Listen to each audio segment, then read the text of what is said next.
Can you spare a zipper? If so, then you can make yourself an improvised fish hook. Just break off the zip and bust open the loop. Pull out the loose end to a 90-degree angle and then use a rough stone to grind the exposed tip down into a sharp point. And there you go, an easy to make improvised fish hook. Alternatively, you can turn the ring tabs of any discarded soda cans into fish hooks too. Spent bullet casings can be repurposed into makeshift arrowheads. Just grab a large rock and pound the casing flat. Remove the uncrushable rim by bending the metal back and forth until it breaks off. And once that's all done and dusted, grab a coarse stone and begin grinding down and sculpting that metal into your desired arrowhead shape. And after a little bit of elbow grease, you'll have a sharp and strong metal arrowhead. If your boots are dripping wet and you need to dry them out, then you'll probably place them next to your campfire. Well, that's good. But we can do better. Gather up a few large, dry, non-porous rocks and place them on the edge of your campfire. Wait until those rocks are piping hot and then carefully place them inside your boot. This way your boots will dry out much quicker and much more thoroughly, as they're drying from both the outside and the inside. If you've left the house, then chances are you've brought along your house keys. Well, the jagged teeth of these keys can be used as a small impromptu saw to saw the small notches required for primitive traps and various other tools. If you're struggling to find tinders or natural fire starting materials, then have a look down at your socks. Cotton and wool are flammable natural materials, so if you are wearing cotton or wool socks, then you can pluck off any loose strands and fibres for a neat little flammable tinder pile. Throw a few sparks at them and those sock fibres will combust into flames. Mosquitoes and other insects are repelled by the scent of pine, so if mosquitoes are a concern, then grab a bunch of pine needles, crush them up in your hands, and then rub the oils they release onto your clothes. And that should keep the mosquitoes away. You can also burn pine needles over your fire for an ambient insect repellent for your entire camp. If you have no knife but you're in need of a sharp cutting tool, then try looking around for flint rocks. These typically beige rocks with a shiny black interior can be cracked open and smashed together to chip off small flakes and fragments that have a razor-sharp edge. Consider replacing your ordinary bootlaces with 7-strand 550 paracord. So if you're ever in need of emergency cordage, then you can just pull out a few of those incredibly strong inner strands. Alternatively, you can just take off the whole bootlace for the strong string required for bow drill friction fires. Consider adding a small birthday candle into your survival kit. That way, if your lighter is running out of fuel, or you're down to your last match, then you can simply transfer the flame to the candle, which gives you a lot more time to work with it. Also, those party trick relighting candles work well as a windproof flame carrier. Many backpacks will have a soft foam padding, and in most cases this foam padding is flammable. So, for an emergency tinder, just cut out a few pieces of the foam and then vigorously drive your sparks into them to eventually produce fire. Try not to breathe in the fumes though, as they will be toxic. If your plastic water bottle has convex curvature, then if you angle it just right in front of the sun, then you can focus down the sun's rays like a magnifying glass for a Hail Mary fire-making method.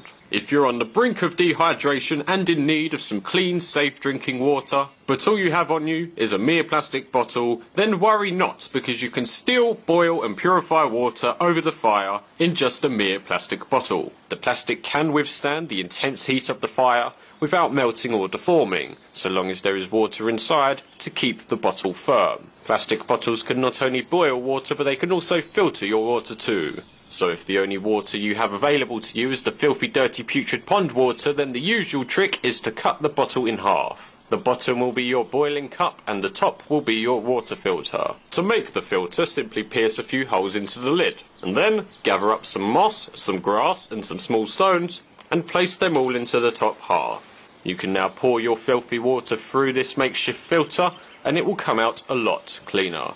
Not perfect, but certainly cleaner. Now take your boiling cup full of filtered water and place it into the fire. Keep the fire small and under control and watch as the water begins to boil. The end result is a cup of clean, drinkable water and a reusable intact cup and filter. A word of caution though, this method does indeed release toxic carcinogenic plastic chemicals into the water, so only use as a last resort. Drinking that stuff is not good for your long-term health, but it will keep you alive for now. Hands can get pretty filthy. eating with them carries the risk of getting ill. Well, avoid potential illness by eating with makeshift chopsticks. Just split a stick down the middle and place a twig or stone in between the cut. Now, you can grab and eat your food without having to worry about bacteria, as you can just dunk the tips in boiling water to completely sterilise them. If you need to get going, but you're worried about how you'll get your next fire lit, then before you go, grab a large piece of leftover charcoal and take that with you, because as long as you have a spark thrower, then you can reignite that charcoal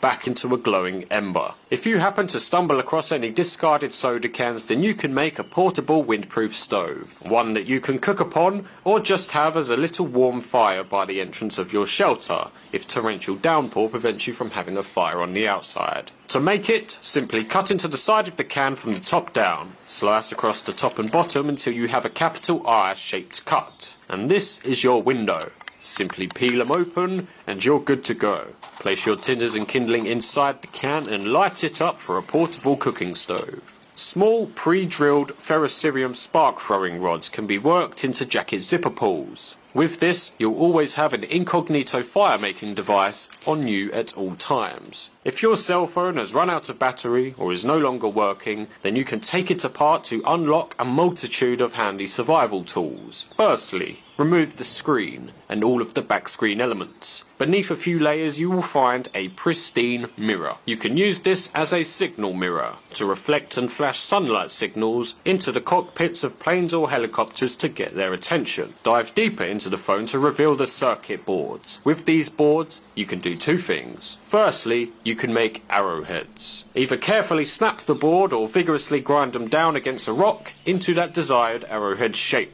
These circuit boards are quite soft, so grinding them down isn't too much trouble. Secondly, you can create a sharp cutting tool. Use a rough stone to grind an angle into the edge, and you'll have a bootleg knife that you can use to cut cloth or shave wood. Also, if you carry headphones with your phone, then they can be used as wire snares for small game. They probably won't be very effective, but it's worth a shot. Behind the speaker element you will find a magnet. With this magnet you can make an improvised compass. All you'll need in addition to the magnet is a small metal strip, made either of iron or stainless steel. This could be a needle from your first aid kit, a hairpin, a piece of hair clip, or just a metal pin out of a watch strap. To make your compass, simply rub the magnet down the length of the metal pin for several minutes. Afterwards, your metal pin will now be magnetized, with both an attracting and repelling magnetic pole.